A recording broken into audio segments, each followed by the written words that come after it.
In October 2020, thousands of Finns received an email. The subject line was simple: "I have your secrets." Inside, with no introduction, was a direct excerpt from their psychotherapy session notes, word for word. Things they had told their therapist in complete confidence: childhood trauma, suicidal thoughts, addictions, relationships, and then the offer. Pay €200 in Bitcoin within 24 hours, or this goes public. After 24 hours, the price goes up to €500.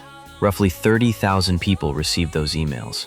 This wasn't some generic phishing scam with vague threats. It was a personalized attack against every single victim. Specific details, therapist names, session dates, exact notes about what people considered the safest place in their lives, conversations with their doctor about their fears, their illnesses, the things they were trying to survive. Finland is a small country with a population of 5.5 million. 30,000 victims from a single criminal means roughly every 183rd person in the country got hit. Scale that to the United States, and you're talking about nearly 2 million victims. The man behind it was named Aleksanteri Kivimäki. He was 22 years old at the time of the breach. By then, he already had a criminal conviction, 50,700 counts of cybercrime, a suspended sentence, and a reputation in certain circles as the untouchable hacker god. That's what he called himself, unironically. You're watching Brain in Jar, or Brain Ninja, if that sounds cooler to you. Let's dive down this hacker rabbit hole.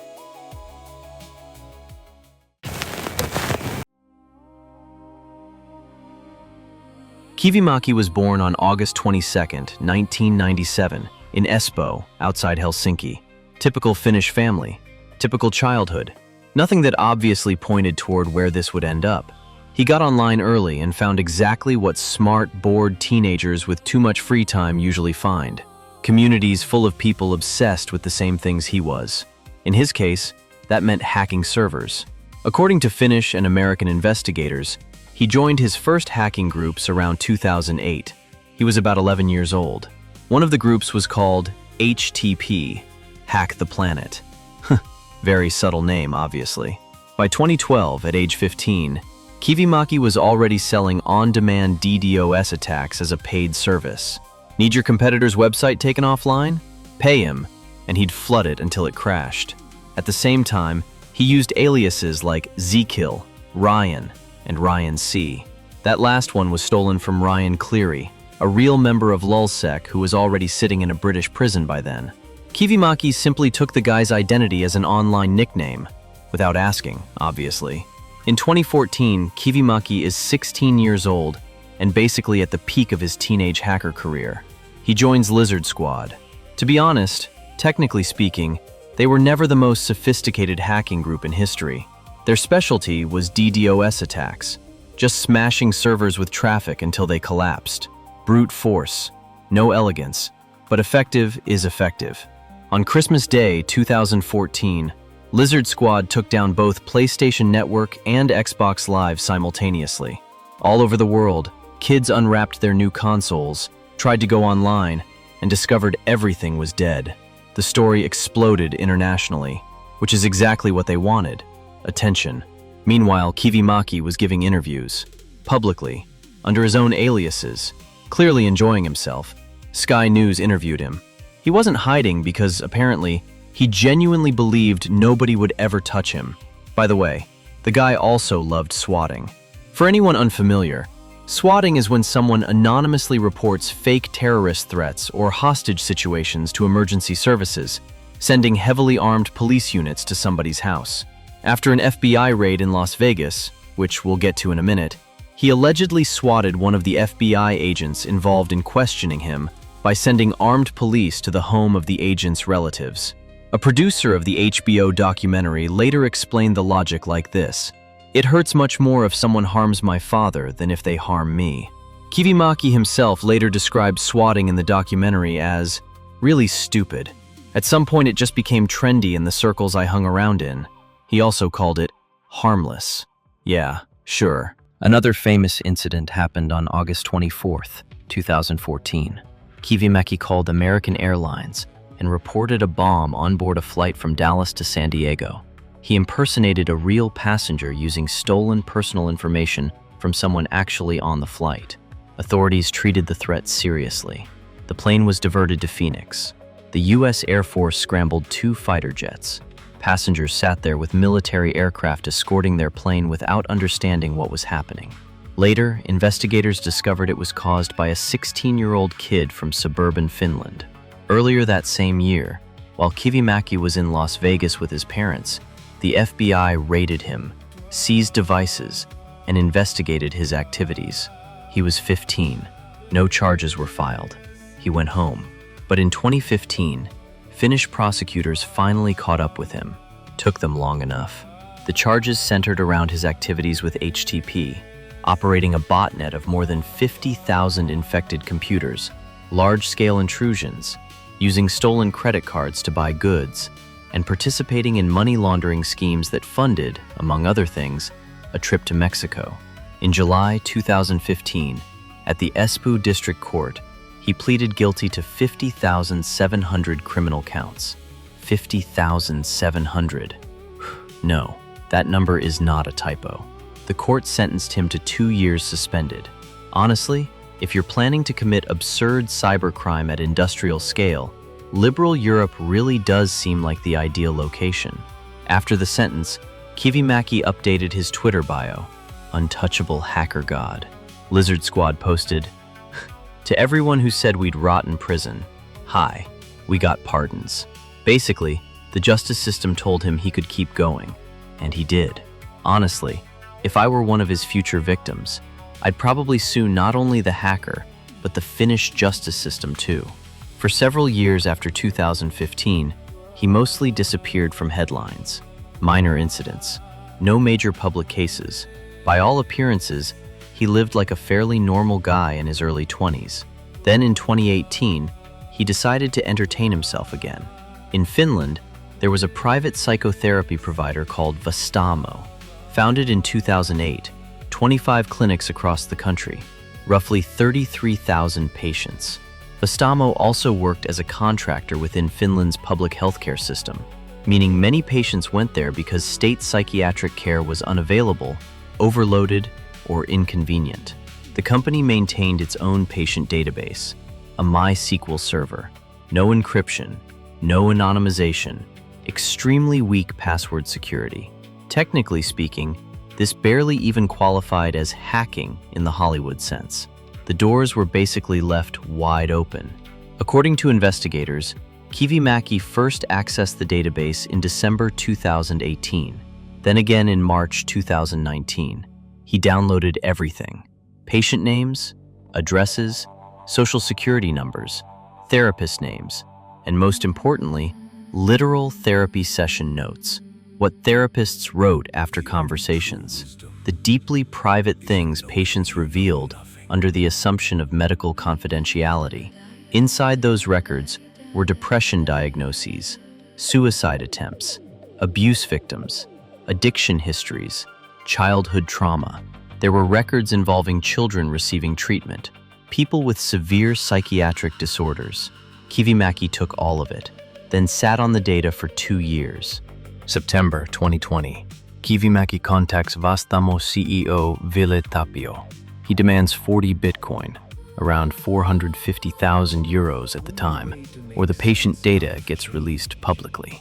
The proud Finnish company refused, so he started publishing records, several hundred a day on Tor forums, which turned into a catastrophic blow for the clinic network. On October 21st, 2020, Vastaamo publicly announced the breach. Finland's psychological crisis hotlines were overwhelmed almost immediately. People realized their most private conversations with therapists now existed somewhere online. Among the victims were children, people recovering from severe trauma, people already psychologically vulnerable. The next day, October 22nd, he dumped the entire database online. Then he changed tactics. He started contacting patients directly. He had their emails, their names, fragments of their therapy notes, around 30,000 extortion emails. Each one included excerpts from a victim's personal file and a demand, 200 euros in Bitcoin within 24 hours, or your records become public. After 24 hours, 500 euros. This is called double extortion. First the company, then every victim individually. Interesting detail. Before Vastaamo, nobody had deployed that model at this scale. One recipient, former Finnish MP Kirsi Piha, publicly posted the extortion email on Twitter and basically told the hacker to go to hell. She added, "There is no shame in seeking help." It became one of the very few public acts of resistance in the entire story. Most victims couldn't do that. According to available reports, several people either died or attempted suicide after learning their records had leaked. Ville Tapio was fired after it emerged he had hidden information about the March 2019 breach from the board of directors. Vastaamo declared bankruptcy in February 2021. The company simply vanished. And honestly, I'm not even some huge supporter of ultra-harsh punishment, but in the United States, wouldn't this have turned into an avalanche of criminal charges with multiple life sentences attached to it, including for the blonde troll himself? Victims probably would have sued everyone involved into another dimension. But this happened in ultra-liberal Finland, where apparently everybody collectively shrugged. A bunch of psychologically vulnerable people spiral into suicide after a catastrophic medical data breach? Well, apparently there were more important things to worry about. By the way, are you familiar with the conspiracy theory claiming Finland doesn't actually exist?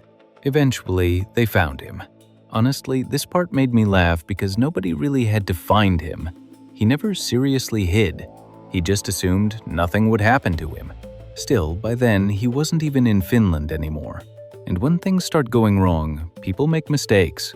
Kivimäki made two, both almost unbelievably sloppy for someone who'd spent a decade in cybercrime.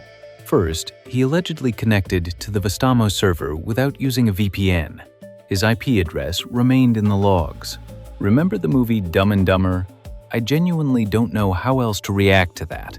Second, when uploading stolen data to a Tor forum, he accidentally included a copy of his own home directory inside the archive. Personal photos, email history, files directly tying the leak to a specific individual.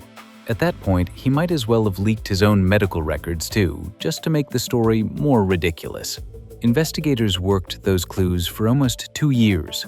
On October 28, 2022, Finland's National Bureau of Investigation publicly named the suspect, Aleksanteri Kivimäki, age 25. An arrest warrant was circulated through Europol and Interpol. Authorities believed he was in Dubai. He failed to appear in court. Over the following months, he traveled around. According to his own later testimony, he spent time in Kiev, the UAE, and Barcelona. He allegedly lived under false identities using forged documents. Before that, he had lived in London and on the French Riviera, including Saint-Tropez. Funded in part by the suffering of 30,000 Finnish psychotherapy patients. On February 3, 2023, Paris police responded to a domestic disturbance call. Routine call. They encountered a man living under a false name with forged documents. Turns out, Aleksanteri Kivimäki, wanted internationally. So in the end, French police arrested him over a neighborhood dispute, not Finnish authorities over what was basically a crime against humanity. Absurd. On February 24, 2023, he was extradited to Finland. The trial began in November 2023.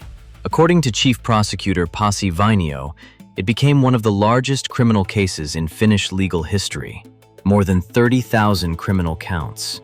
More than 21,000 attempted extortions. More than 9,000 violations of privacy. Under Finnish law, apparently that's considered pretty serious. Maybe enough to earn a year-long PlayStation vacation at a comfortable rehabilitation facility with occasional city leave privileges. Yeah, you can probably hear the sarcasm. Kivimäki denied everything. In court, he cracked jokes. He described his own programming abilities as quite insignificant. He claimed the evidence was fabricated. Prosecutors presented server logs tied to his IP address, Bitcoin transactions linked to his accounts, personal photos recovered from the leaked home directory, and email records. In April 2024, the court found him guilty. Sentence: 6 years and 3 months in prison. Prosecutors had requested the maximum sentence of 7 years. The court reduced the sentence partly because Kivimäki reached settlements with some victims. Would genuinely love to know what exactly he offered them. Finnish journalist and IT consultant Petteri Järvinen commented on the sentence by saying it demonstrated how cybercrime in Finland often carries few serious consequences for offenders, even when victims suffer for the rest of their lives. In September 2025, the Helsinki Court of Appeal released him from custody pending appeal. Not because the conviction was overturned. The conviction still stands. But under Finnish law, first-time offenders can become eligible for parole after serving half their sentence. By then, Kivimäki had spent enough time in detention for his lawyers to request release. The appeal process is still ongoing. Meanwhile, prosecutors continue pushing to increase the sentence to 7 years. And while all this was happening, HBO Max released a 4-part documentary series about him in September 2025, Most Wanted, Teen Hacker. So the teenage hacker god officially became a streaming documentary character. Honestly, for him, that's basically a win-win situation. This is not a story about a genius hacker. Kivimäki was not some elite technical mastermind. He didn't crack NSA encryption or infiltrate secret military networks. He found an open door in the badly secured database of a small private clinic and walked in. This story is really about several other things. First, impunity works. In fact, it often works better than punishment. In 2015, the system effectively told him, 50,700 crimes, 2 years suspended, go home. He drew conclusions from that and literally wrote them into his Twitter bio. And for years afterward, reality kept proving him right. Second, and this part is much darker, this story reveals what kind of data is actually the most valuable. Not credit cards, not military secrets, therapy records. Because that kind of information cannot be canceled, reissued, or forgotten. You can replace a stolen bank card. You cannot replace a record describing what you once told a therapist about suicidal thoughts or trauma. So maybe think twice before dumping your soul into random online mental health platforms. Some sociopath with zero empathy might already be sitting somewhere, copying all of it while living in a country where human lives and personal data are treated with astonishing carelessness. And for the record, never give in to extortionists. Pool resources with other victims instead. Third, companies handling the most sensitive information are not necessarily the companies protecting it best. And finally, former MP Kirsi Piha wrote to the hacker on Twitter, "There is no shame in seeking help." She was right, but thousands of people who received those emails felt exactly that. Shame. Shame for going to therapy. Shame for telling the truth about themselves to a doctor. Honestly, this entire story gives me second-hand embarrassment for the Finnish justice system. No, I'm not advocating Pinochet-style methods or anything insane like that. But good God, maybe at least create the impression that this kind of thing is actually forbidden. If you liked the music in this video, check the description for a link to the album. It's by my friends from the project Zenefo. They recently released an excellent album called TaoLao, partially recorded in Vientiane, the capital of Laos.